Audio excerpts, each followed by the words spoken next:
Bueno, muy buenas tardes y muchas gracias por vuestra asistencia a una nueva edición de este ciclo de masterclass vinculadas a la gestión del riesgo financiero, la gestión del riesgo de tipo de cambio en empresas. Esta es la tercera sesión que mantenemos después de haber pasado por todos los puntos fundamentales de gobernanza y cobertura natural en las dos sesiones precedentes.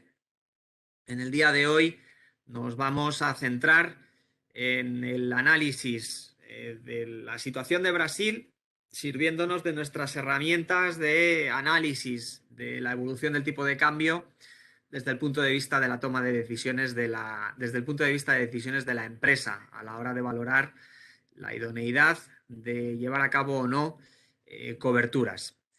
Como siempre, os recordamos que la sesión durará aproximadamente 45 minutos y que al término de la misma abriremos un turno de preguntas. Os invitamos a que todas aquellas dudas que os vayan surgiendo durante la sesión nos las dejéis en el chat, en el chat de la clase.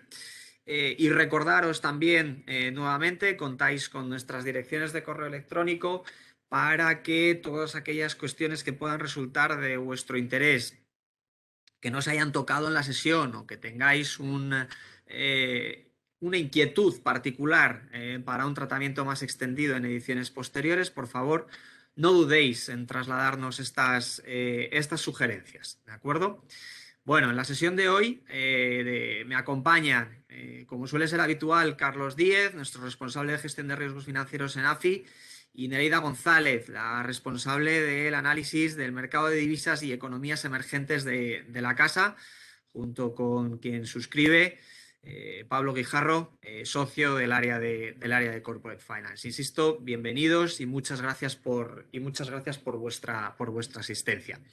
Comenzamos, sin más dilación, y como siempre lo hacemos, combatiendo mitos. En la, como decía, tercera parte, tercer bloque de este combate contra las ideas preconcebidas. Una de las grandes ideas que quizá vamos a combatir en la sesión de hoy es que una economía en recesión tiene que siempre tener una moneda débil, como es el caso de Brasil.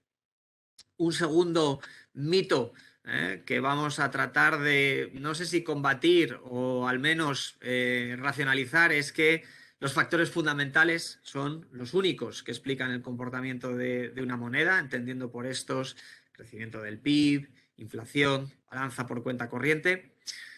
En tercer lugar, otro de los mitos a los que vamos a dar una vuelta es que existe un único modelo de previsión y este modelo es perfecto. Y un cuarto mito al que también le vamos a dar una pensada es que si un instrumento de cobertura es muy caro, cualquier forma de abaratarlo es una vía eficaz también para la contabilidad. Bueno, estas son las cuatro ideas que, como siempre, ponemos encima de la mesa a la hora de iniciar estas presentaciones, ¿de acuerdo? Con el objetivo de que centremos nuestra atención en los elementos críticos que a continuación tanto Nereida como Carlos nos van a trasladar. En la sesión de hoy los objetivos son tres, ¿de acuerdo? Tres fundamentales. El primero de todos ellos es combatir un poco o aportar visibilidad en la niebla que puede haber dentro de los datos económicos, evitando histeria, pero también euforia. En segundo lugar, aportaros métricas de orientación para la toma de decisiones en el mercado de divisas, sirviéndonos de los modelos que habitualmente utilizamos en AFI para el análisis fundamental. Y en tercer lugar, evaluar la idoneidad de instrumentos concretos de cobertura. Y sin más dilación, le cedo la palabra a Nereida para que profundice especialmente en los dos primeros bloques. Muchas gracias, Pablo. Se me escucha, ¿verdad? Sí, perfecto. Bueno, pues empezamos con la sesión destacando las ideas fuerza de la primera parte, ¿no? De análisis más fundamental y la conclusión con la que voy a dar paso a Carlos para la parte más de gestión de riesgo financiero sobre lo que nos atañe hoy de la situación de Brasil, ¿no? Lo primero, ya nos ha hecho un poco de spoiler Pablo, y es que Brasil, la economía que vamos a analizar esta tarde, es una economía que está en recesión y ahora veremos lo que eso significa. Y es una economía no solo que está en recesión y con una posición de debilidad económica, sino que además tiene un punto de riesgo clave este año, que son las elecciones presidenciales en octubre. A pesar de eso, vamos a ver que la divisa se está apreciando de forma notable en las últimas semanas e incluso meses, lo que ya nos lleva a enlazar de que no son los fundamentales propios del país las únicas variables que tenemos que tener en cuenta a la hora de analizar el futuro, sobre todo también de las divisas en países emergentes, sino que nos vamos a tener que fijar en un montón de señales, tanto de mercado, de posicionamiento, como también de aspectos más fundamentales y de largo plazo en función de el horizonte al que queramos hacer esa previsión del tipo de cambio. La conclusión sobre la que iremos construyendo toda esta base va a ser que esperamos un año muy volátil para la divisa de Brasil, que a corto plazo sí que puede haber recorrido de apreciación y que en todo caso los niveles actuales puedan llegar a ser atractivos para tomar coberturas, pero el coste nos va a desincentivar a hacerlo. Vamos a ir poco a poco analizando cada uno de estos puntos. Empezamos, en primer lugar, con esa situación económica del país. Y ya os lo he comentado, ¿no? Brasil es un país que no solo presenta una debilidad económica importante, sino que está en recesión técnica. ¿Y eso qué significa en concreto? Se entiende un país está en recesión técnica cuando el crecimiento trimestral del PIB registra por 2 trimestres consecutivos una variación negativa. Es decir, si aislamos el efecto que nos traduce o que nos enseña la tasa interanual del PIB, que es la línea que tenéis en azul, aquí vemos un crecimiento impresionante de la economía por encima del 10%, pero lo que esconde es el efecto base que hemos tenido del anterior trimestre, en este caso segundo trimestre de 2020, en plena pandemia.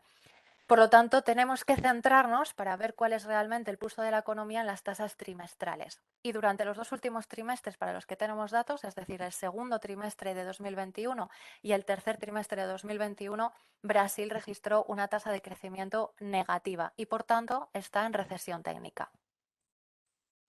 La recesión técnica se explica por una debilidad de la economía interna. El principal factor que contribuye al peor comportamiento de la actividad en Brasil viene determinado fundamentalmente por esta barra roja que veis por aquí, que en los últimos trimestres, de nuevo, pues sí que tenemos aquí cierto efecto base del año anterior, pero en el último trimestre, especialmente en el tercer trimestre, ya vemos cómo se desacelera, incluso en tasas trimestrales, en tasas interanuales, perdón, de una forma bastante significativa. En definitiva, el consumo privado, ¿no? Toda esa demanda interna del país se está viendo afectada. Es cierto que hemos tenido impacto aún de la pandemia, ¿no? De un altos niveles de coronavirus a lo largo también de finales del año pasado, con esa variante Delta que llega en verano a los países de América Latina. Pero el principal factor que lleva a esta debilidad interna de Brasil y que drena consumo privado se explica en un endurecimiento muy fuerte de las condiciones financieras.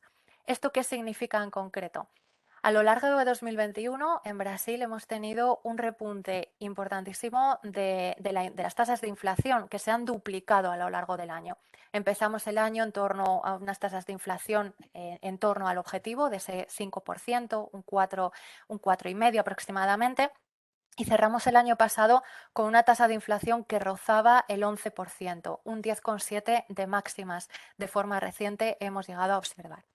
Esto confluye con la consecuente endurecimiento de política monetaria del Banco Central Europeo, del Copom de Brasil, que en 2021 incrementa los tipos de interés también de forma muy agresiva. Desde el 2% los llega a incrementar a cerca del 10%. la última subida de 150 puntos básicos, un 1,5 puntos porcentuales, lleva el tipo de interés de intervención, que es esta línea roja que veis aquí, lo que se denomina SELIC, al máximo del 10,75%. Esta dinámica se espera que aún perdure a lo largo de los primeros meses de 2022. Al final, como podéis ver, la tasa de inflación sigue estando cerca de máximos. Es cierto que ya no se incrementa y sobre todo las señales que nos llevan a ser relativamente optimistas de que esto se puede ir diluyendo a lo largo del año es que los principales componentes que han llevado a ese incremento de la inflación, los precios regulados, que os sonará por la vinculación a la energía y a la electricidad que estamos viendo también en los países desarrollados, empiezan a llegar a tener algún efecto base y por tanto a dejar de crecer. Ese será uno de los factores principales que vaya a ir diluyendo poco a poco esas tasas de inflación tan elevadas de Brasil. Y es lo que permitirá al Banco Central también a reducir los tipos de interés a lo largo que se vayan diluyendo estas presiones inflacionistas, también para apoyar ese crecimiento económico en la segunda parte del año. En todo caso, nuestras previsiones, acordes también con las del FMI, pues estimamos un crecimiento de la economía de Brasil para este año próxima al 0%. Otro punto de incertidumbre será, como ya anunciaba, esa fecha electoral, esa cita electoral en octubre de este año, elecciones presidenciales, que sobre todo uno de los puntos de más riesgo pues viene por parte de las cuentas públicas. Al igual que ocurrió en otras economías a nivel global, los niveles de deuda de Brasil se incrementaron de forma significativa por el efecto de la pandemia. Aquí tenéis el pico llegando a tener un 100% de deuda sobre el PIB, algo realmente preocupante para una economía que tiene una calificación crediticia de high yield. Y que sobre todo corre el riesgo de seguir encrudeciéndose esta situación en la medida que, como digo, entramos en un periodo preelectoral. A finales del año pasado ya teníamos unas nuevas medidas de estímulo fiscal por parte del gobierno de Bolsonaro, aprobando ayudas a las familias más pobres con el objetivo, en definitiva, de conseguir o reducir su caída dentro de las encuestas de opinión de cara a las elecciones del año que viene, de este año, perdón. Y en este contexto cabría esperar que podamos tener una volatilidad especialmente elevada en el tipo de cambio en los meses en torno a las elecciones. La historia, como podéis ver aquí, este es el comportamiento del tipo de cambio del real brasileño en torno a las últimas elecciones, desde el año 2002. En base 100, obviamente, en la fecha de la primera vuelta. Por si no lo sabéis, el sistema de las elecciones en Brasil tenemos una primera vuelta a principios de octubre y 3 semanas después se produce la segunda vuelta de las elecciones entre las dos candidaturas que más votos han conseguido.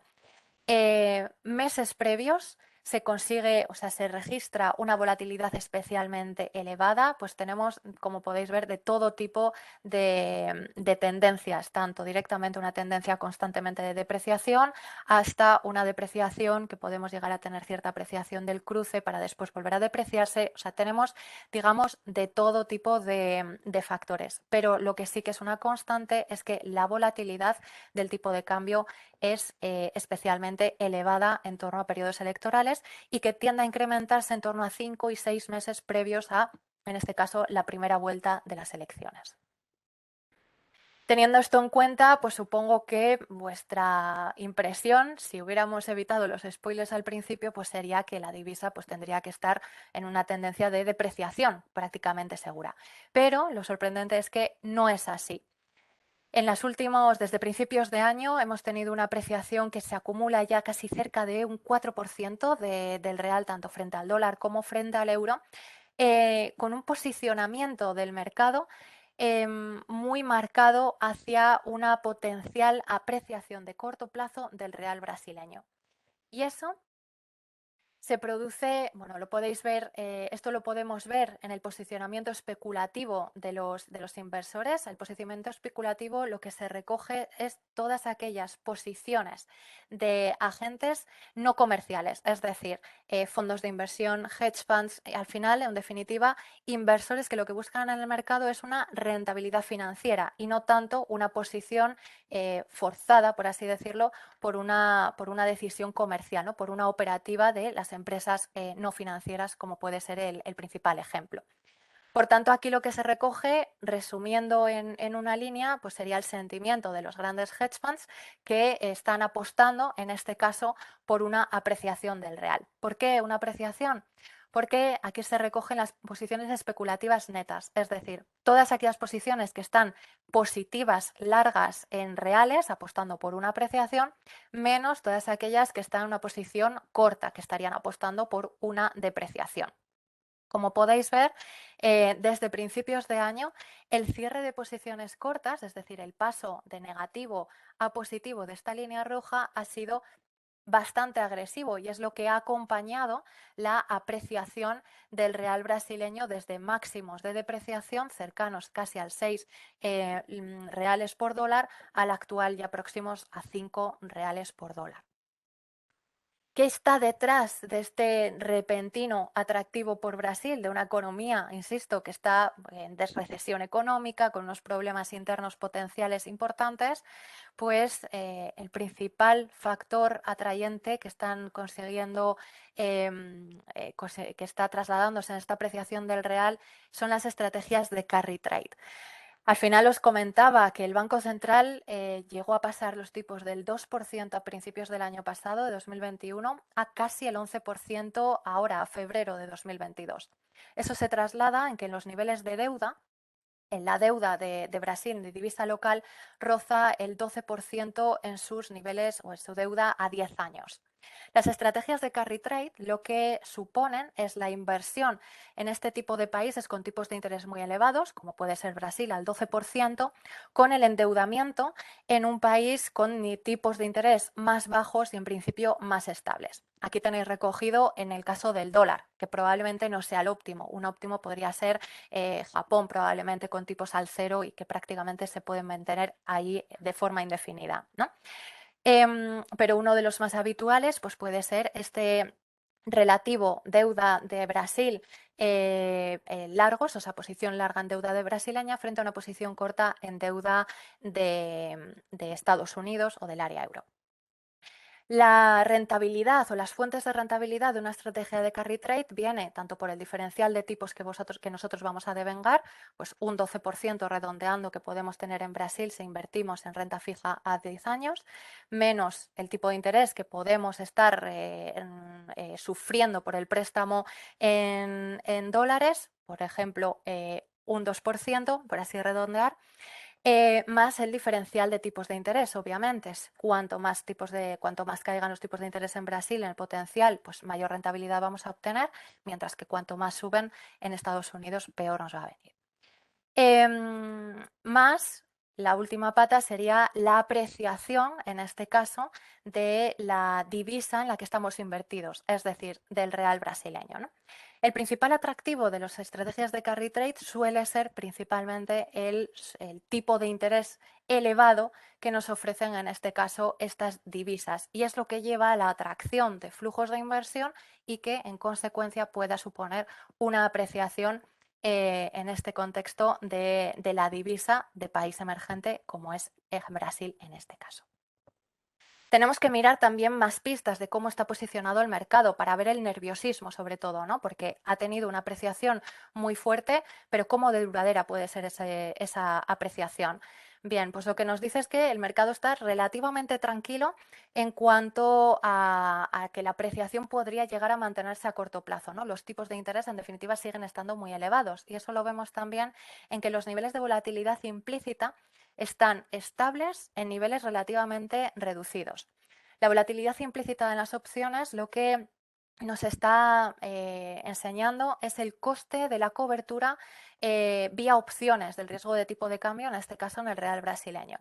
El hecho de que esté estable en niveles bajos quiere decir que no hay una presión por una búsqueda de coberturas dentro del sistema o dentro del el espectro de diferentes opciones.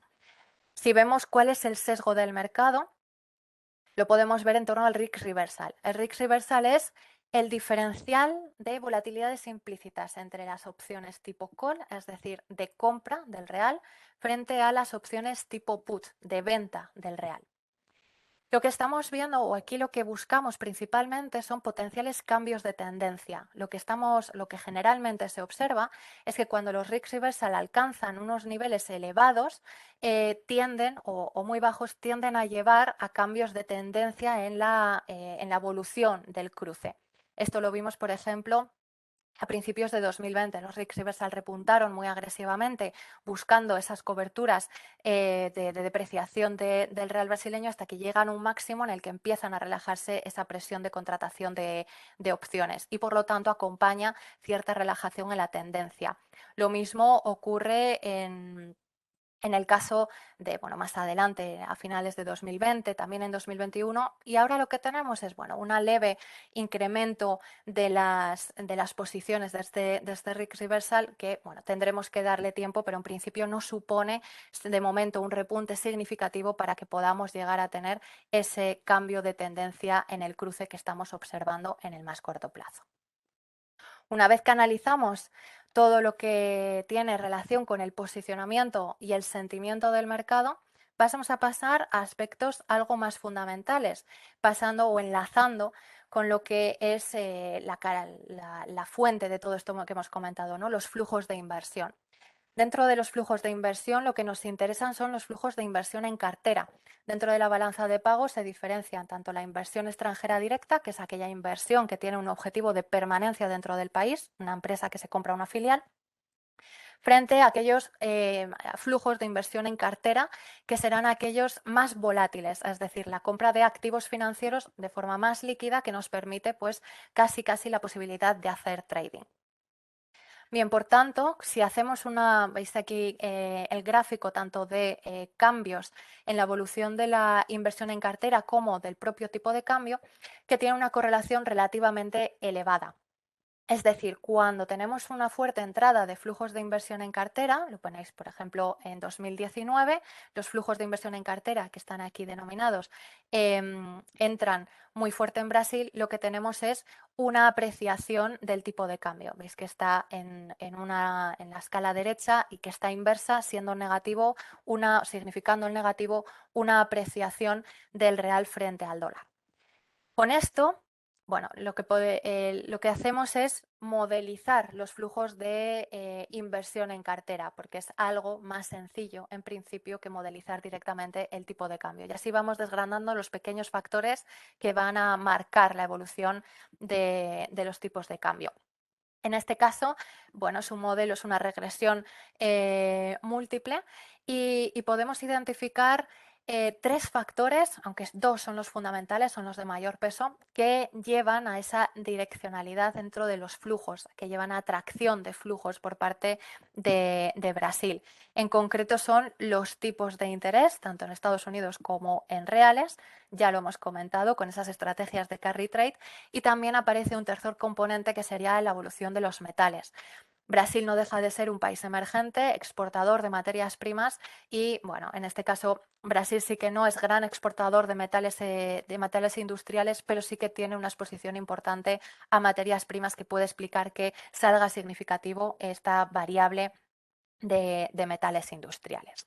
Una vez que tenemos identificadas estas variables, estas tres variables, es muy sencillo hacer una estimación de cuál puede ser la dirección de los flujos de inversión en cartera de Brasil. Haciendo una estimación o haciendo una proyección de cada una de estas tres variables, pues podemos extrapolar cuál puede llegar a ser la senda de previsiones para el real brasileño.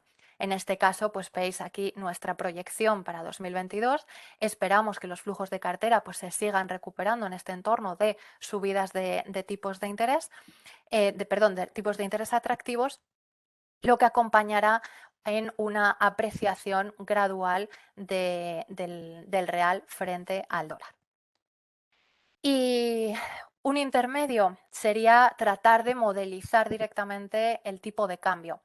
Este es el mismo modelo, sería una regresión también múltiple, que tratamos de modelizar la variación del propio tipo de cambio, del real brasileño frente al dólar. Veis que uno de los componentes más relevantes, una de las barritas que son más grandes dentro de toda esta evolución, son los flujos de inversión en cartera, que ya hemos modelizado antes, de forma que bueno, podemos ir construyendo una especie de matriosca de modelos hasta que nos lleve a un modelo quizás más fuerte o sobre todo diferentes sendas previstas que nos puedan llevar a una conclusión final, ¿no? También aquí pasan a ser significativas otras variables que afectan más directamente al tipo de cambio y quizás no tanto a la variación de los flujos, como puede ser eventos de volatilidad general del mercado, por ejemplo, como lo que ahora estamos viviendo en Rusia, pues está afectando mucho más a las divisas de Europa del Este, pues Polonia, el zloty polaco o en Hungría también se está sufriendo una menor apreciación de lo que se está registrando en otras divisas de países emergentes ante la cercanía de ese conflicto entre Rusia y Ucrania, mientras que en el caso de Brasil pues se pueden estar afectando en menor medida. También vuelven a ser significativos los tipos de interés, en este caso de más corto plazo, más ligado a la propia dirección de la política monetaria y por supuesto pues balances de bancos centrales o eventos de inflación que en Brasil también han sido muy significativos con periodos de hiperinflación. Con esto, de nuevo, hacemos el mismo ejercicio que hacíamos con la parte de los flujos de inversión en cartera. Hacemos una estimación de hacia dónde se puede ir cada uno de estos indicadores, del diferencial de tipos, el balance por cuenta de los bancos centrales, los flujos de inversión en cartera que ya teníamos modelizados antes, el VIX, la inflación, y así podemos hacer una tasa o una senda de cuál puede llegar a ser esa variación del real brasileño en los próximos trimestres, ¿vale? Y por último, cuando queremos salirnos de lo que hacemos habitualmente, que sobre todo son estas previsiones trimestrales con un horizonte entre 12 y 18 meses y buscamos aspectos más fundamentales de largo plazo para dar cierta solidez a las previsiones que podemos dar a algunas empresas que ya tienen esa exposición más estructural dentro de algún país, nos basamos en modelos mucho más fundamentales de la teoría económica monetaria internacional, como puede ser la PPA, ¿no?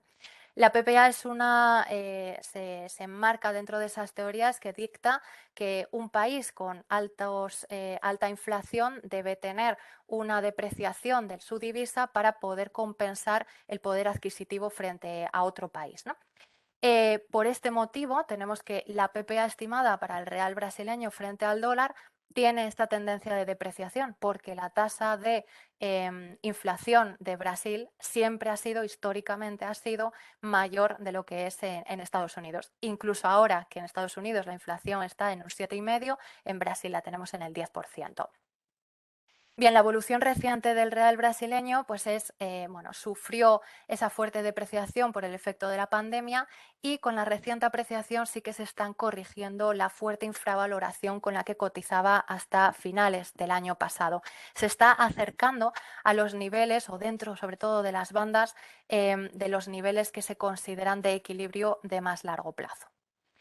Con todo esto, hacemos nuestra senda de previsiones, que ya la anunciaba en ese resumen ejecutivo que hacía, ¿no? Tenemos una previsión de que a corto plazo, pues a un mes vista, puede aún mantenerse ese atractivo, esa apreciación del real brasileño y apreciarse aún frente al dólar hacia niveles en torno a 5, 4,90 podría llegar a ser uno de los objetivos clave, pero a partir de entonces, en el que ya entramos en ese periodo electoral, podemos llegar a ver un repunte de la volatilidad. En la medida que es un escenario totalmente abierto en el que no sabemos exactamente quién van a ser los candidatos a las elecciones, aunque los podemos intuir, y ante todavía la falta de concreción de las medidas económicas y sociales que se puedan llegar a implementar en este nuevo marco, damos una cierta depreciación del real desde estos niveles de máxima apreciación reciente que estamos observando, señalando, insisto, ese riesgo electoral que tenemos en hasta octubre.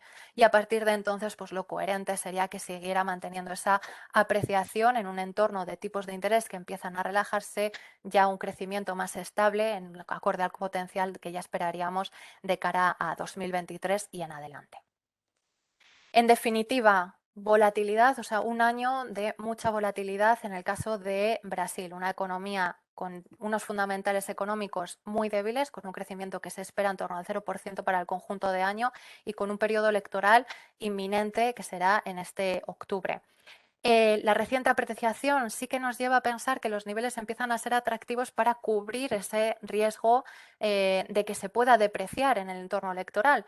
Pero, como podíais ver, y vuelvo atrás, en esta diapositiva, los niveles de los forwards, la cotización de los forwards, pues cotizan con una depreciación muy fuerte del real, derivado simplemente de los fuertes o de los niveles tan elevados de tipos de interés que tiene Brasil frente al resto de economías. Por lo tanto, ahora nos contará Carlos, pero justificaría solamente, en principio, contrataciones de coberturas de muy corto plazo. Te paso la palabra.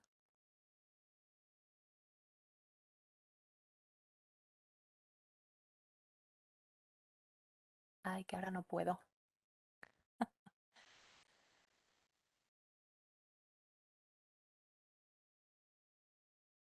Sigue tú quizá, Nereida, con ello Pues sí, y te voy indicando yo por detrás, ya ¿vale?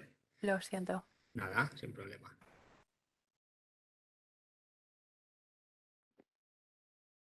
Vale, bueno, pues muy buenas tardes a todos. Cuando nos enfrentamos a la gestión del riesgo de divisa, tenemos a nuestra disposición diferentes instrumentos financieros para intentar mitigar pues, todos los impactos que este riesgo pueda suponer tanto para nuestra cuenta de resultados o estados financieros en general como para nuestra tesorería. Tenemos instrumentos desde pues, la propia compra de divisa a spot para mantener en el balance y que nos sirva como cobertura de alguna inversión a futuro o la captación de deuda en divisa o incluso, como ya vimos en la pasada masterclass, la contratación de cross currency swaps que nos permitan cambiar divisa en moneda funcional a moneda extranjera. Y de este modo, bueno, pues cubrir las diferencias de cambio de un grupo empresarial o incluso los propios ingresos de una compañía. Pero en cualquier caso, los dos instrumentos derivados estrella en cuanto a cobertura de riesgo de divisa son tanto el seguro de cambio o forward de divisa como las opciones financieras. Y dentro de estos dos, pues el seguro de cambio suele ser la elección más común, ¿vale? A la que se enfrentan, de las personas a las que se enfrentan al reto de la gestión de riesgo de divisa, sobre todo en países emergentes. ¿Qué beneficio reporta un forward sobre una opción o por qué suele escogerse este instrumento sobre la cantidad de opciones que tenemos en mercado? Bueno, por un lugar, en primer lugar, la cobertura es más económica, ¿vale? Por el propio precio de la cobertura. Las opciones de divisa emergentes suelen cotizar altas volatilidades que encarecen su contratación y sobre todo si estamos hablando de coberturas de largo plazo, pues incluso ese encarecimiento va a ser mucho mayor, ¿vale? Además, los seguros de cambio, los forwards, pues no suponen una salida de caja al inicio de la cobertura. Otra de las razones es porque existe una mayor profundidad de mercado. ¿Qué quiere decir esto? Pues que a la hora de intentar contratar nominales de cobertura mayores y a plazos superiores, pues siempre va a ser más fácil que encontremos cotizaciones para seguros de cambio que para opciones, ¿vale? La oferta suele ser mayor en el caso de los seguros de cambio.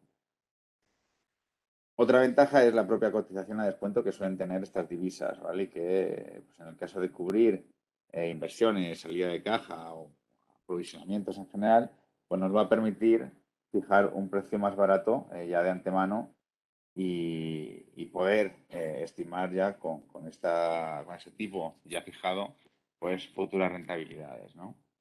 Y por último, la facilidad en la estimación del valor contable, ¿vale? La valoración de opciones es mucho más compleja, requiere pues el desarrollo o la valoración mediante modelos avanzados y en aquellos casos o en aquellas ocasiones en las que contamos con coberturas que tienen muchas opcionalidades, pues puede ser incluso complicado trasladar al consejo pues la razón del comportamiento que está teniendo el derivado en base a cómo se mueve el subyacente en mercado. El universo de instrumentos derivados es tremendamente amplio, ¿vale? Yo incluso me atrevería a decir que es infinito porque siempre podremos incluir más y más opcionalidades. Los seguros de cambio más estándar permiten fijar un precio de compra o de venta a una fecha futura, ¿vale? Y son instrumentos que, a pesar de ofrecer una cobertura perfecta, ¿vale? Porque son instrumentos muy sencillos y sin ningún tipo de añadido, pues cuentan con muy poca flexibilidad, ¿vale? En el caso de que se produzcan retrasos o adelantos en las operaciones que estamos tratando de cubrir. Es aquí donde entra en juego las opciones, ¿vale? Por ejemplo, podemos contar con instrumentos forward de divisa que nos permitan fijar un periodo durante el cual activar la cobertura. Hablo, por ejemplo, de los forwards americanos, también conocidos precisamente como flexi forward, ¿vale? Porque lo que nos permiten es pues añadir esa cierta flexibilidad para que no tengamos que ejercer el instrumento en una fecha concreta, sino que, oye, pues nos deje una ventana temporal para poder ejercerlo en función de si la operación, como comentaba, se adelanta o se retrasa. En el caso de los seguros de cambio, siempre va a ser obligatorio liquidar las coberturas, incluso en aquellos con opcionalidades como es este Flexi Forward o Forward americano, ¿vale? Sin embargo, en las opciones tendremos la oportunidad de ejercer solo en aquellos casos en los que nos compense. Esto a cambio, obviamente, de una prima. Es por esto que las opciones son instrumentos muy flexibles, pero esta flexibilidad no es gratis, ¿vale? A mayor opcionalidad, deberemos asumir un coste mayor. Existe un caso que cada vez es más utilizado y cuya oferta ha ido creciendo durante los últimos años, que es el forward contingente o el deal contingent, ¿vale?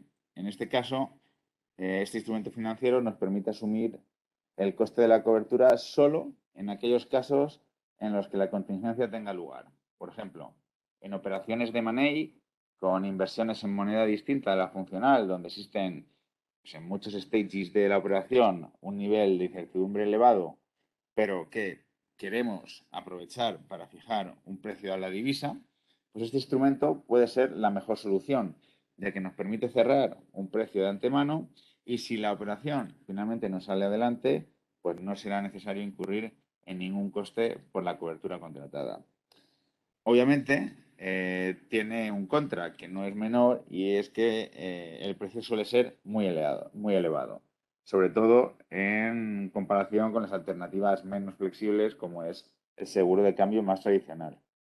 Como comentaba, este instrumento cada vez es más ofrecido por entidades financieras y por tanto se reduce una de las desventajas con las que contaba en el pasado, como era la liquidez y la dificultad a la hora de encontrar una entidad que nos los cotice. En cuanto al tratamiento contable de las opciones y de los forwards, que son, como comentábamos al inicio, los dos instrumentos estrellas, pues el tratamiento de ambos, la normativa, pues, obviamente nos exige diferenciar entre un componente, que es el valor temporal, y el elemento a término, pero en líneas generales el tratamiento contable es completamente similar, ¿vale? La NIF 9 permite, dependiendo de si la cobertura es de flujo efectivo o de valor razonable, pues acumular en una cuenta separada de patrimonio neto, en otro resultado integral, las variaciones de valor de esta parte del valor, ese valor temporal o elemento a término que tienen los forwards, que históricamente bajo NIC 39 se consideraba especulativa y que afectaba directamente a la cuenta de resultados. Si bien bajo NIC 39 se ha venido contabilizando como parte especulativa, pues durante los últimos años se ha ido adaptando y convergiendo al tratamiento que propone la norma internacional, por lo que a día de hoy pues no existe prácticamente diferencias entre la NIC y la NIF, ¿vale? Y obviamente el tratamiento entre opciones y futuros tampoco.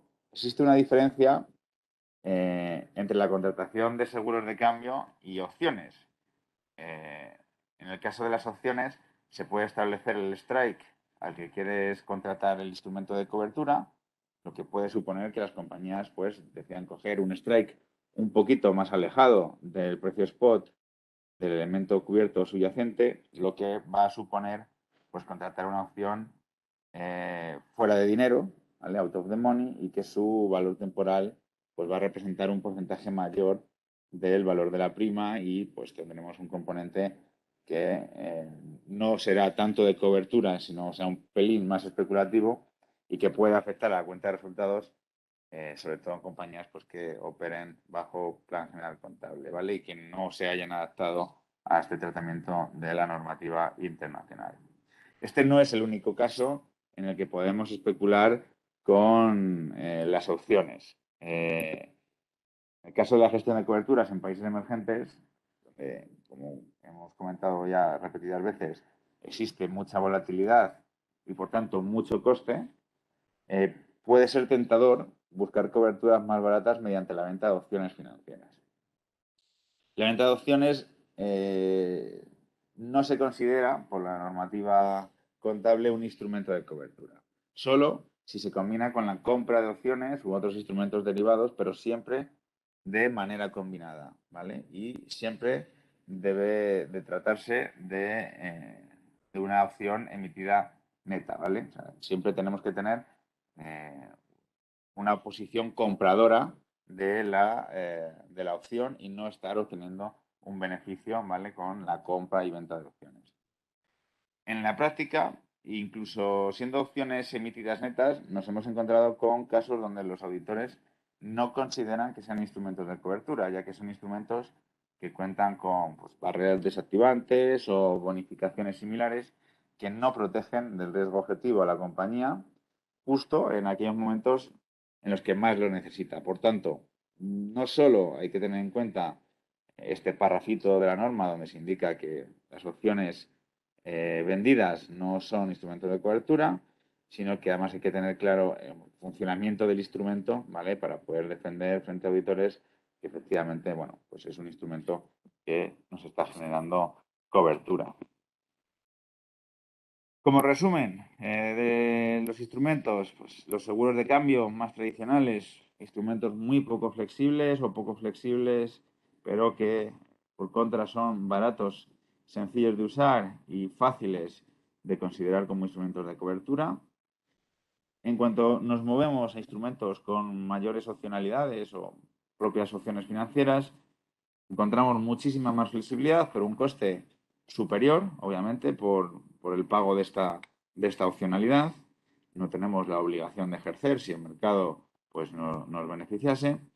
Y la venta de opciones pues, puede ser peligrosa desde el punto de vista financiero y contable y puede complicar, ¿no?, la justificación de que los instrumentos son instrumentos de cobertura. En cuanto a los contingentes, muchísimo más flexibles, porque además lo que van a permitir es incluso salir o no tener que entrar en el coste de la cobertura si al final la contingencia no tiene lugar, pero por contra, pues nos encontramos con instrumentos que son bastante o significativamente más caros en el caso de que finalmente los ejerzamos y que para la contabilidad de coberturas pues puede ser un aspecto complicado el poder justificar frente a auditores que se tratan de transacciones altamente probables y que por lo tanto se está cubriendo un riesgo futuro que probablemente, ¿no?, o que con un alto porcentaje pues se va a dar. ¿Vale? Esta última parte, en la sesión de hoy no nos hemos centrado en el aspecto contable de esta tipología de instrumentos, de los deal contingent. No quiero dejar pasar pues la oportunidad de introduciros que brevemente la próxima masterclass que impartiremos el 28 de marzo y donde ahondaremos en las características y experiencias prácticas tanto de derivados verdes como de estos instrumentos de contingentes, ¿vale? Deal contingent. Y obviamente todas las precauciones contables que debemos tener en cuenta. Quedamos abiertos a cuestiones, preguntas que se han surgido en en la sesión de hoy y comentamos lo que consideréis necesario.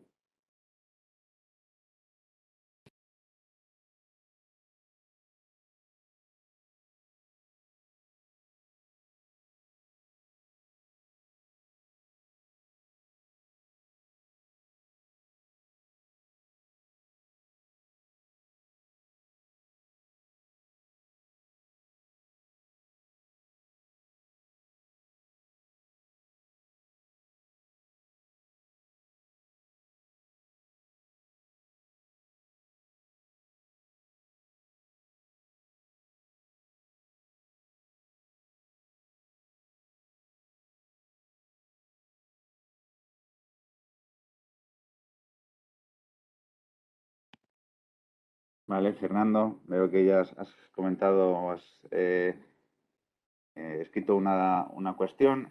Aquí, en cuanto a lo que es la opción y, y los forwards, efectivamente han existido diferencias en el tratamiento de IFRS y de NIC 39 o el IES 39, ¿vale? Pero sí que es verdad que durante los últimos años y últimos meses, como comentaba, la NIC se ha ido pues adaptando un poco al discurso de la IFRS o de las NIF, de la normativa internacional, y a día de hoy no existen prácticamente diferencias bueno, pues en el tratamiento entre unos y otros, ¿vale?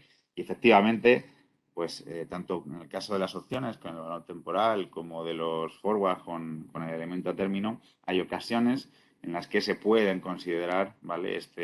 Esta parte del valor de los instrumentos como cobertura, ¿vale? Y no es necesario, pues, llevar a cabo esa separación entre el valor spot y estos dos componentes.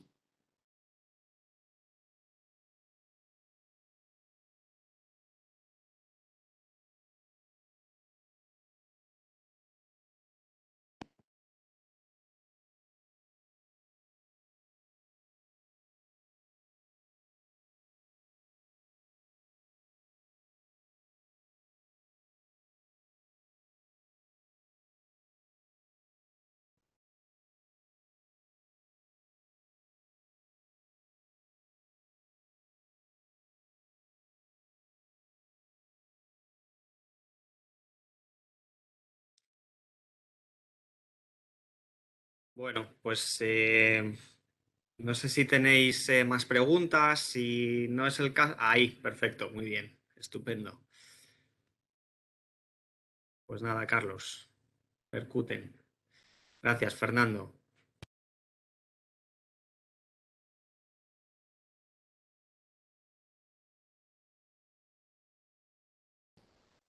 Vale, ahí, Fernando, dependerá, ¿vale? De si estamos considerando ese valor temporal como parte que es o no es de la cobertura, ¿vale? En cualquier caso, no se considera ineficaz, como lo consideraba la NIC o la transposición que tenía a la circular del Banco de España, ¿no? Sino que ahora con la NIC 9, pues lo que te permite es ir acumulándolo en patrimonio neto. Obviamente, el tratamiento difiere si estamos hablando de una cobertura de flujo de efectivo o una cobertura de valor razonable, pero lo que te permite es ir acumulándolo dentro de patrimonio neto, de otro resultado integral, para que no te vaya generando pues una volatilidad en la cuenta de resultados, ¿vale? Esto no quiere decir que no vaya a tener finalmente un impacto en la cuenta de resultados, porque en el momento en el que el instrumento liquide, pues se va a tener que reclasificar, ¿vale? Pero no es que el elemento a término o el valor temporal de estos instrumentos se considere directamente especulativo, como sí que pasaba antes con la NIC o con la circular de Banco de España, sino que ahora la NIF tiene este tratamiento y la NIC y Plan General Contable, obviamente, y Banco de España, pues lo que está haciendo es un poco converger para hacer el mismo tratamiento.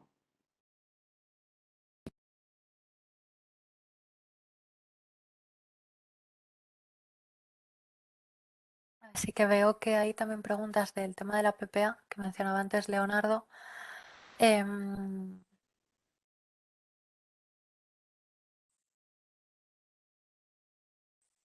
Bueno, en términos de, o sea, de la PPA, es cierto que todas las divisas de países emergentes ahora mismo cotizan con una infravaloración muy importante, ¿no? Antes mencionabas que la pérdida de poder adquisitivo dentro de Brasil, de alguien que nos habla desde allí, que es algo preocupante, sin duda, ¿no? Pero sobre todo pérdida de poder adquisitivo por el repunte tan fuerte que ha habido de la inflación, con un 11% de inflación prácticamente, pues ahí es donde más se puede notar, ¿no? En términos, como decía, de equilibrio de comercio exterior, en principio esa pérdida de poder no sería tanta, ¿no? O sea, porque al final lo que nos está dictando la PPA es que para equilibrar el poder adquisitivo acumulado a lo largo de los últimos años, según nuestras estimaciones, exigiría que el real se apreciase aún más, ¿no? O sea que en esos términos, bueno, es una metodología que coincide con otras instituciones internacionales que apuntan a ese aspecto, ¿no? No sé si puedes por ahí aterrizar un poco tu inquietud. Y después, en términos del endeudamiento, lo que obviamente es preocupante es precisamente lo que señalaba, que un país que tiene una calificación crediticia de high yield tenga un 100% de deuda sobre PIB. Eso no es habitual. De hecho, los países emergentes en general suelen tener unas tasas de endeudamiento mucho más bajas de lo que tenemos en el resto de países, ¿no?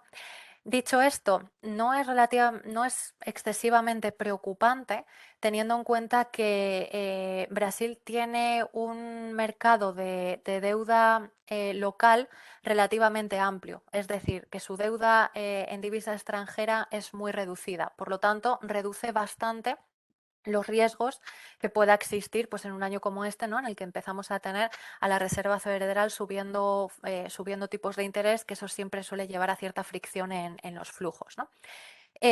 Por lo tanto, no es algo que tampoco que nos preocupe en exceso. Al final, sí que habría que mirar cuál es la base inversora, si los inversores son mayoritariamente brasileños, que intuyo que sí, porque los niveles también de deuda externa, deuda que mantienen agentes ajenos al país, también suelen ser bastante reducidos, y sobre todo también en términos de reservas, que la tienen bastante controlada, ¿no? Por lo tanto, digamos que es como un piloto automático que tenemos que tener ahí pendiente dentro de Brasil como uno de los riesgos a vigilar de reojo, pero en principio a corto plazo no debiera suponer un problema para que sigamos viendo esa apreciación del real.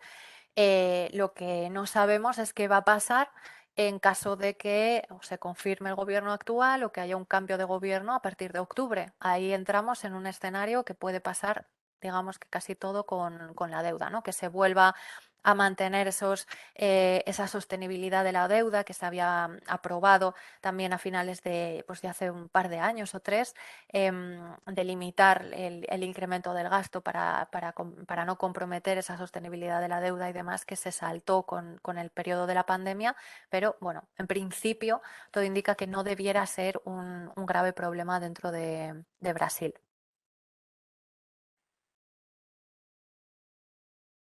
Y Ernesto pregunta sobre la exposición de Brasil a la soja.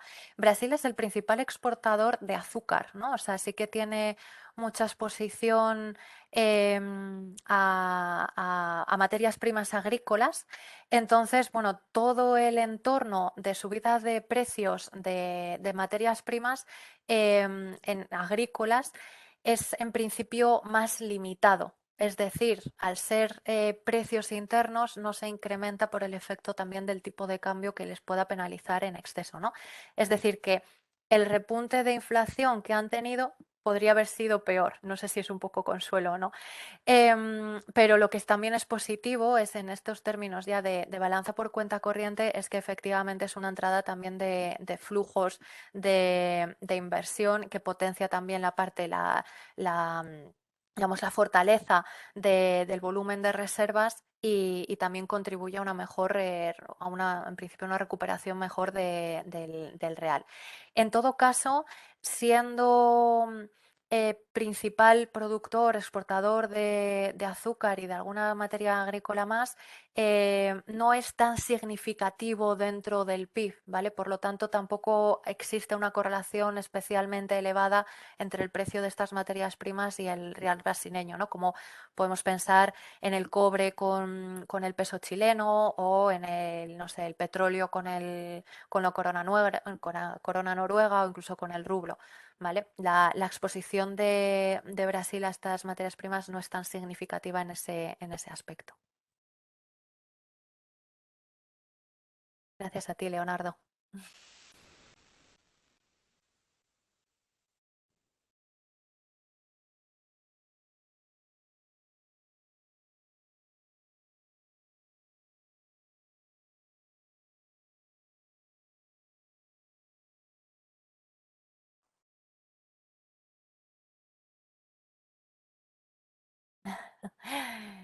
Una pregunta habitual que hemos tenido también en muchas ocasiones. Las diferencias entre lo que indican los forwards y las estimaciones de los analistas. Bien, los forwards nunca representan una estimación del mercado de lo que va a ocurrir en el futuro sobre un tipo de cambio. De hecho, los tipos de cambio forward se calculan, como bien sabréis, o sea, teniendo en cuenta obviamente el spot por el diferencial de tipos, de forma que aquella divisa que tenga unos tipos de interés más elevados va a cotizar con unos forwards más depreciados, ¿no? Pero realmente lo que nos indican los forwards, insisto, no es una estimación, no es nunca una previsión, sino que es un coste de la cobertura, nada más, ¿vale? Y Claro, y obviamente tenemos en cuenta también a la hora de hacer las estimaciones en base a los tipos de interés, pero lo que nos dice la realidad, del mercado es precisamente que cuando los tipos de interés son más altos, lo que afectan es como elemento de atracción de flujos, con lo que hemos comentado con estas estrategias de carry trade. Y por lo tanto, suelen llevar a una apreciación de los tipos de cambio por el contrario, o sea, al contrario de lo que indican los forwards. Por eso, pues, evidentemente, hay ocasiones, obviamente, en las que el forward a 3 meses coincide con lo que pasa a los 3 meses siguientes con el tipo de cambio, pero suele ser realmente casualidad. No es nada que va a ocurrir con certeza en base a los forwards, ¿no?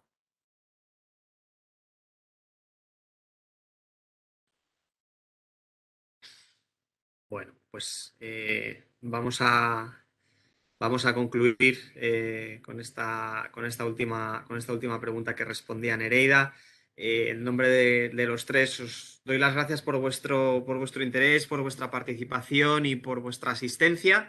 Y os invitamos a inscribiros en la próxima sesión que tendrá lugar el 28 de marzo, como apuntaba antes Carlos, también a las 5 de la tarde, en relación con las alternativas que presentan tanto los derivados verdes como los instrumentos contingentes para la gestión de riesgos financieros. Recordad en cualquier caso que la presentación y el vídeo de la sesión también estarán a vuestra disposición en los canales habituales y poco más, ¿eh?